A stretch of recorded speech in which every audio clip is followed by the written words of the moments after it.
Hello everyone. Today's video is going to be a little bit different because you may have noticed as the numbers keep ticking up on the videos that yesterday's video was theoretically the final one. However, I'm really enjoying creating, and I don't view it as a finale, but rather the completion of one goal. And with no other goal in mind, life would quickly become dull. And so, I'm going to continue the series. However, I'd like to take this episode to talk about what the first season was about and what I want the second season to be about. Because there are goals in both these things. One of these goals is finished and complete, while the other is so far a figment of my imagination. This will serve as the first episode, or the intro, if you will.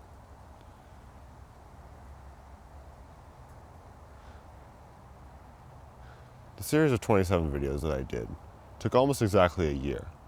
I set out a goal for it to take a month, but that goal was unattainable because at the time, I was much slower at editing and my camera wasn't second nature to me. But the goals that I had set out for the series was to get me more comfortable talking to the camera, as well more comfortable with my camera.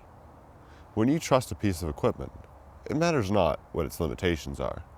It matters what you can do with it. Because if a tool is an extension of you, you'll always be able to do more with it than something that is much better but isn't an extension of you. For me, this camera is a conglomeration of that. All these thoughts I've had over the past year have led to me understanding this camera at a much deeper level. And so, because of this camera is like a third arm to me. When I want to do something with it, when I want to capture something, I simply hold up the camera, I adjust a few settings, and I press the button. But I'm not very aware of this because it really is like a third arm. A biological process you can't really stop, and you're not really aware of, like the bridge of your nose out of the corner of your eye.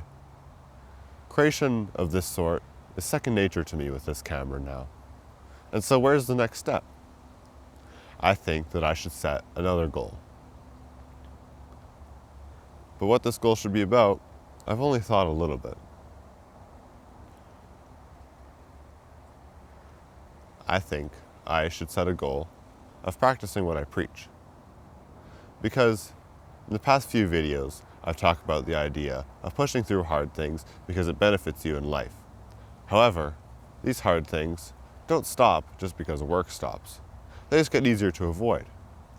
When winter comes, it'll be much easier for me to avoid going outside. I won't be getting picked up anywhere. I won't have to ride to the job site.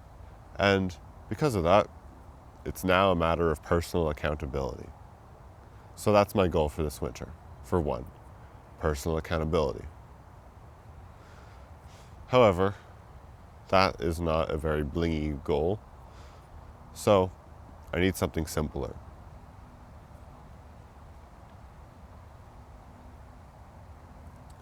So I'd like to set a goal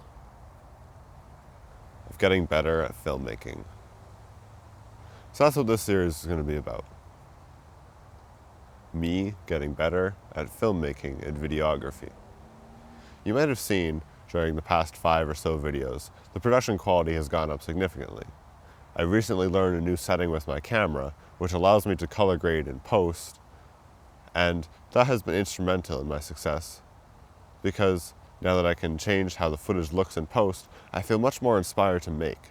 It feels more like I'm taking a photo rather than a video because I can morph it to how I think looks best, how I remember it, which is what I do with my photos. For the next episodes, I'm going to try to make them multi-clip. I've ordered a new tripod for this purpose, a video tripod, which should help considerably. However, I'm not going to let the limitations of gear stop me like I have in the past. I'm going to keep pushing forwards and let those limitations lead to innovation rather than stopping, like oh so many do. And in fact, speaking of gear, you might have noticed beside me, there's a camera. I'll show you some pictures of this camera that I've taken just now.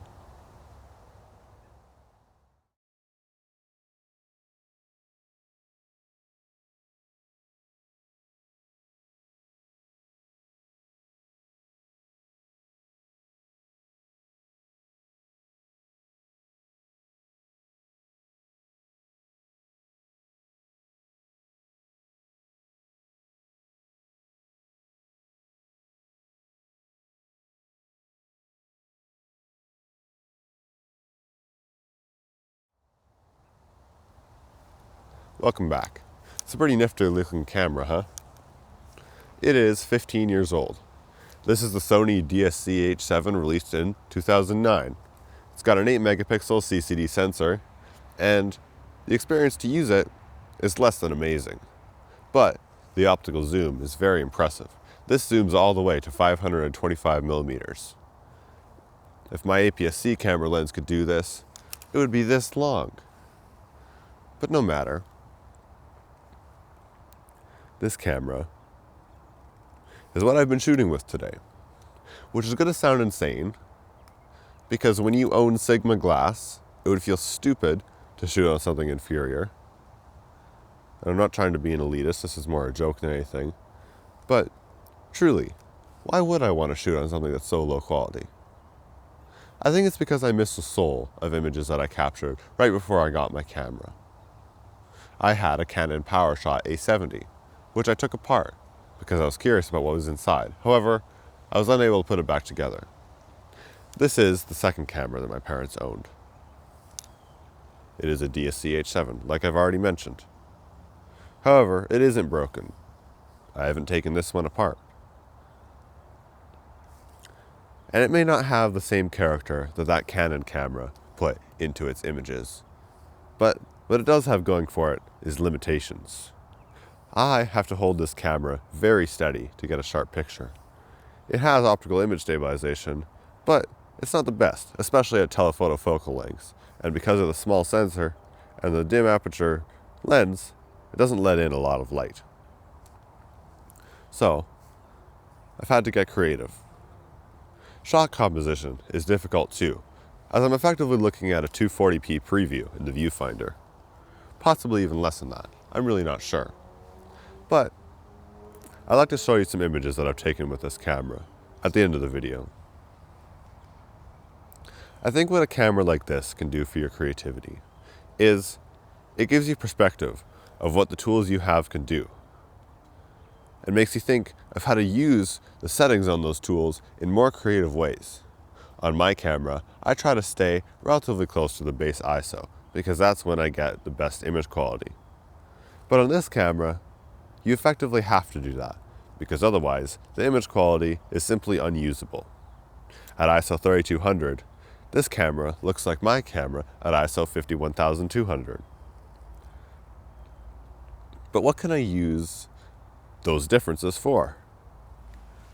Because it means this camera is less capable, but it means my camera is more capable, and I own that camera.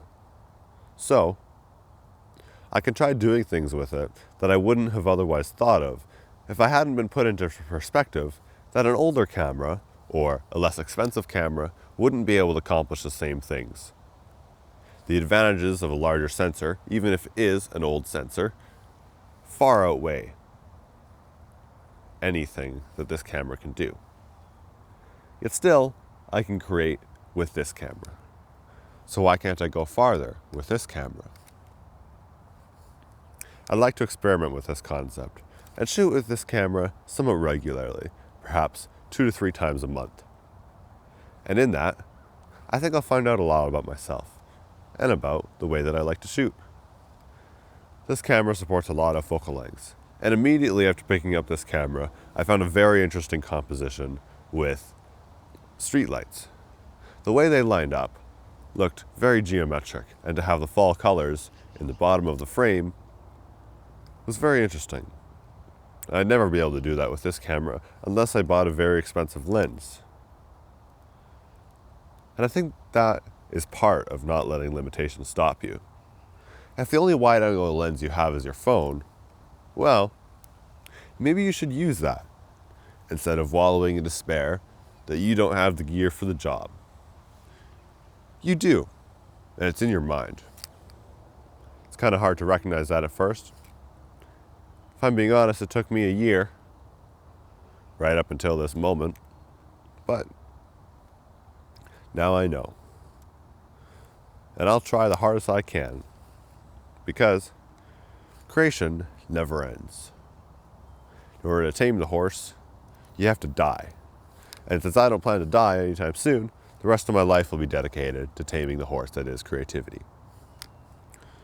And it'll be done by finding out the limitations of my hardware and pushing it to the limits. I'd like to innovate. And I'd like to make when in the past I felt uninspired to make. See, in a place like this, it's drab and dreary. You look at the sky, it's rather uninspiring. But look at the forest around me. I suppose you can only see part of it due to the very bright aperture of this lens, but I'll show you some pictures. It truly is astounding the way the leaves look at this time of year, and really the forest itself. Because there's less leaves, you can see farther in the forest, but there's still color. There's leaves on the ground, and there isn't snow obscuring your view. It's very interesting. And a year ago, I don't think that I would have created on a day like today. I don't think I would have even tried. I would have looked out the window, seen the clouds, and immediately put the idea to rest. But I'm not doing that today. I'm trying the hardest I can with the tools that I have, with the circumstances that I'm in. Even though the professional shoot that I was going to do today was canceled, that's okay. Because now I have this time, and I'll use this time to create. I'll create as much as I can, and as good as I can. I will now show you the slideshow of pictures I've taken with this camera and that camera today. Thank you for watching.